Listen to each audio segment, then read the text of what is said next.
स्वागत है दोस्तों आपका हमारे channel A to Z concept में। आइए आज हम पाषाण काल, जिसे स्टोन एज कहा जाता है, उनके विषय में जानते हैं और उनमें से कुछ स्मरणीय तथ्य को समझेंगे। आज हम आपको पाषाण काल यानी स्टोन एज के विषय में बताने जा रहे हैं। यह बहुत ही इंटरेस्टिंग टॉपिक है जिसे हम बचपन से पढ़ते आ रहे हैं, पर एग्जाम पॉइंट ऑफ व्यू से आज हम इन एजेस के बारे में चर्चा करेंगे और उन स्मरणीय तथ्यों को आपके सामने रखेंगे जो एग्जाम में प्रायः पूछे जाते हैं।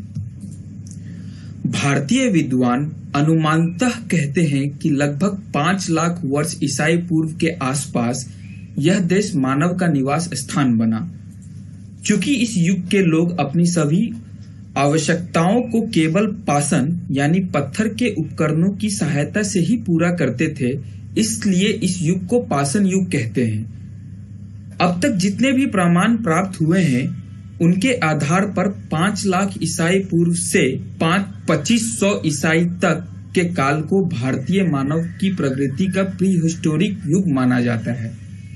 इस पाषाण काल को विद्वानों ने निम्न 3 भागों में भारतीय मानव द्वारा प्रयोग किए गए पाषाण उपकरणों और जीवन पद्धतियों में समय समय पर आए परिवर्तन के आधार पर विभाजित किया गया है, जिसमें से पूरा पाषाण मतलब पैलियोलिथिक एज, मध्य पाषाण युग मतलब मेसोलिथिक एज और नव पाषाण काल मतलब न्यूलिथिक एज है। पाषाण काल यानी पैलियोलिथिक एज।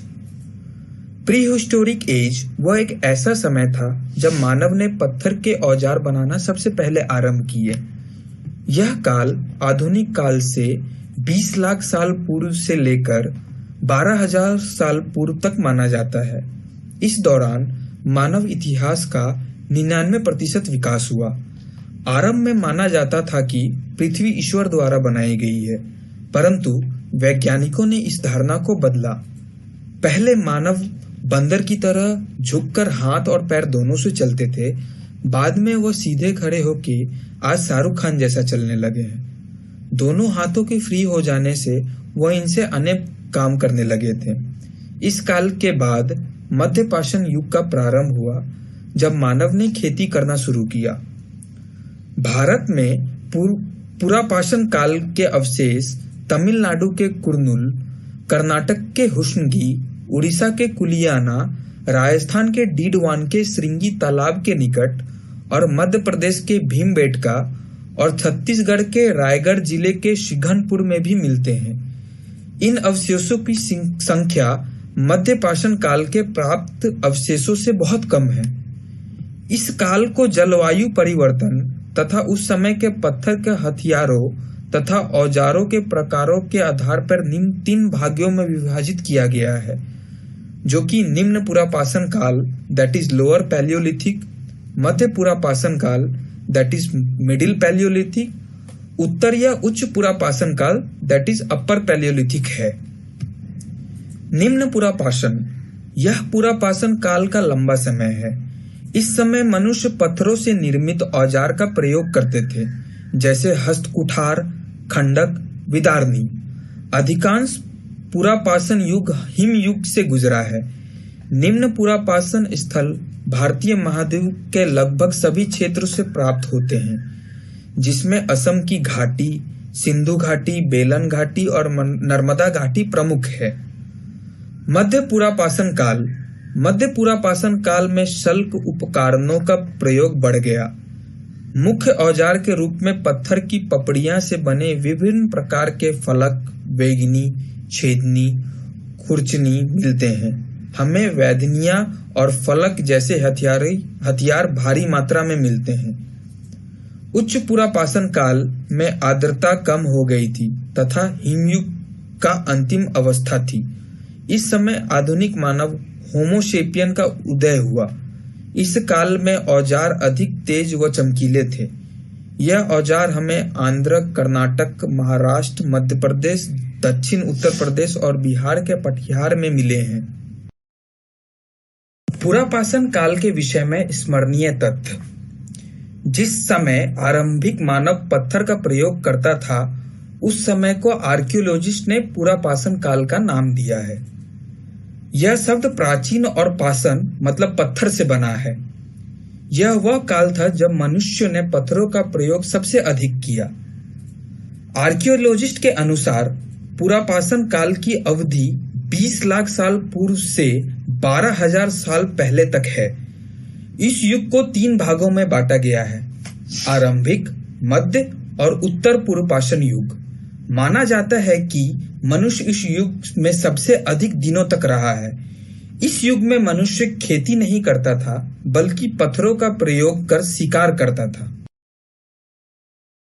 इस युग के लोग गुफाओं में रहते थे। इस युग में सबसे महत्वपूर्ण काम जो मानव ने सीखा वह था आग को जलाना। आग का उपयोग विभिन्न कार्यों के लिए होने लगा। दक्षिण भारत के कुरनूल की गुफाओं में इस युग का राख के अवशेष प्राप्त हुए हैं। आर्कियोलॉजिस्ट ने पुणे नासिक क्षेत्र, कर्नाटक के हुस्न क्षेत्र, आंध्र प्रदेश के कुरनूल क्षेत्र में इस युग के स्थलों की खोज की है।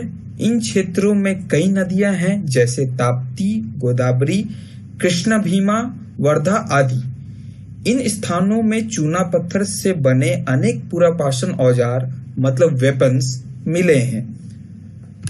नदियों के कारण इन स्थलों की जलवायु में नमी रहती है। यहाँ गैंडा और जंगली बैल के अनेक कंकाल मिले हैं।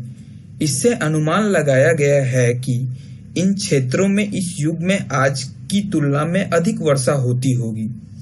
ऐसा अनुमान इस आधार पर लगाया गया है कि गैंडा और जंगली बैल नमी वाले स्थानों में रहना पसंद करते हैं। अनुमान लगाया जाता है कि इस युग के अंत होते होते जलवायु में परिवर्तन हुआ होगा। धीरे धीरे इन क्षेत्रों की तापमान में वृद्धि हुई होगी। इस युग के मनुष्य चित्रकारी करता था, जिसका प्रमाण उनके गुफाओं से मिलता है जहां वह रहता था। मध्य पाषाण युग यानी मेसोलिथिक एज। पुरापाषाण काल लगभग 1 लाख वर्ष तक रहा। इसके बाद मध्य पाषाण या मेसोलिथिक युग आया। बदले हुए युग में कई परिवर्तन हुए। जीवन शैली में बदलाव आया, तापमान में भी वृद्धि हुई, साथ साथ पशु और वनस्पति में भी बदलाव आए। इस युग को मध्य पाषाण युग इसलिए कहा जाता है क्योंकि यह युग पुरापाषाण युग और नवपाषाण युग के बीच का काल है। भारत में इस युग 10,000 ईसाई पूर्व से लेकर माना जाता है। यह काल लगभग 4,000 ईसाई पूर्व के आसपास उच्च पुरापाषाण युग का अंत हो गया और जलवायु उष्ण और शुष्क हो गया। परिणाम स्वरूप बहुत सारे मौसमी जल स्रोत सूख गए होंगे और बहुत सारे जीव जंतु दक्षिण अथवा पूर्व की ओर प्रवास कर गए होंगे, जहां कम से कम मौसमी वर्षा के कारण लाभकारी और उपयुक्त घनी वनस्पति बनी रह सकती थी। जलवायु में परिवर्तन के साथ साथ वनस्पति व जीव जंतु में भी परिवर्तन हुए और मानव के लिए नए क्षेत्रों की ओर बढ़ना संभव हुआ। मध्य पाषाण काल के विषय में स्मरणीय तथ्य: तापमान में बदलाव आया, गर्मी बढ़ी। गर्मी बढ़ने के कारण जो गेहूं, धान जैसी फसलें उगने लगी। इस समय के लोग भी गुफाओं में रहते थे। आर्कियोलॉजिस्ट को कई स्थलों में मेसोलिथिक युग के अवशेष मिले हैं। पश्चिम मध्य भारत और मशहूर जो कि अभी कर्नाटक में है में ऐसी युग की कई गुफाओं मिले हैं। मध्य पाषाण युग में लोग मुख्य रूप से पशुपालक थे। मनुष्यों ने इन पशुओं को चारा खिलाकर पालतू बनाया। इस प्रकार मध्य पाषाण काल में मनुष्य पशुपालक बना। इस युग में मनुष्य खेती के साथ साथ मछली पकड़ना, शहद जमा करना, शिकार करना आदि कार्य करता था। नवपाषाण काल यानी नियोलिथिक एज। मध्य पाषाण काल के बाद नवपाषाण युग में मनुष्य के जीवन में बहुत अधिक परिवर्तन आया। इस युग में वह भोजन का उत्पादक हो गया, अर्थात उसे कृषि पद्धति का अच्छा ज्ञान हो गया।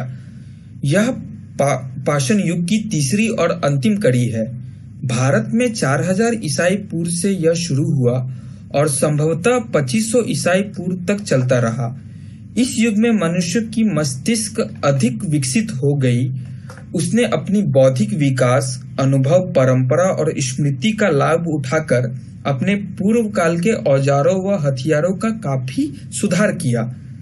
दक्षिण भारत और पूर्व भारत में अनेक स्थलों पर इसकी संस्कृति से साक्ष्य प्राप्त हुए हैं।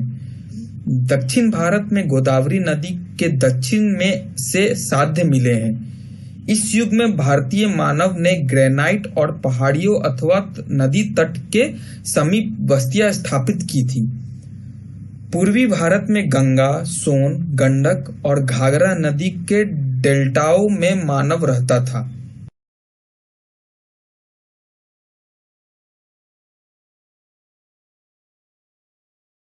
नवपाषाण काल के विषय में स्मरणीय तथ्य।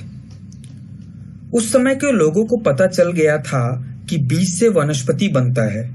वह बीज बोने लगे। बीज बोने के साथ साथ उन्होंने सिंचाई करना भी सीखा। वह अनाज के पकने पर उसकी कटाई कर उसका भंडारण करना भी सीख गए थे।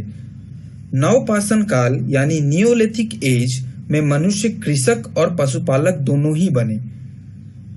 कई स्थलों पर इस युग के अनाज के दाने मिले हैं। इस दानों से पता लगता है कि उस समय कई फसलें उगाई जाती थी। उत्तर पश्चिम में मेहरगढ़, जो अभी पाकिस्तान में है, गुफकराल और बुर्जहोम, जो कि अभी कश्मीर में है, कोल्डी हवा और महागढ़ा, जो अभी उत्तर प्रदेश में है, चिरांद, जो अभी बिहार में है, हुल्लर और पैरमपल्ली, जो अभी आंध्र प्रदेश में है। यहाँ गेहूं, जो चावल, ज्वार, बाजरा, दलहन, काला चना और हरा चना जैसी फसलें उगाने में प्रमाण मिले हैं। इस युग में मनुष्य कृषि कार्य के कारण एक स्थान पर स्थायी रूप से रहना शुरू कर दिए थे। कहीं कहीं झोपड़ियों और घरों के अवशेष भी मिले हैं। बुर्ज होम में गड्ढों को घर बनाकर रहने का साक्ष्य मिले हैं। ऐसे घरों को घरतवास का नाम दिया गया था। मेहरगढ़ में कई घरों के अवशेष मिले हैं जो चौकोर और आयताकार हैं। नवपाषाण युग में कृषक और पशुपालक एक साथ एक स्थान पर छोटी छोटी बस्तियां बनाकर रहने लगे थे। परिवारों के समूह न जनजाति को जन्म दिया। जन्म जाति के सदस्यों को आयु, बुद्धिमत्ता और शारीरिक बल के आधार पर कार्य दिया जाता था। ज्येष्ठ और बलशाली पुरुष को जनजाति का सरदार बनाया जाता था। नवपाषाण युग यानी नियोलिथिक एज में जनजातियों को अपनी संस्कृति और परंपराएं होती थी। भाषा, संगीत, चित्रकारी आदि से इनकी संस्कृति का ज्ञान होता है। इस काल में लोग जल, सूर्य, आकाश, पृथ्वी, गाय और सर्व की पूजा विशेष रूप से करते थे। इस काल में बने मिट्टी के बर्तन कई स्थानों से प्राप्त हुए हैं। इन बर्तनों पर रंग लगाकर और चित्र बनाकर उन्हें आकर्षक बनाए जाने का प्रयास करते थे। If you like the way we provide knowledge, then please subscribe our channel for more videos.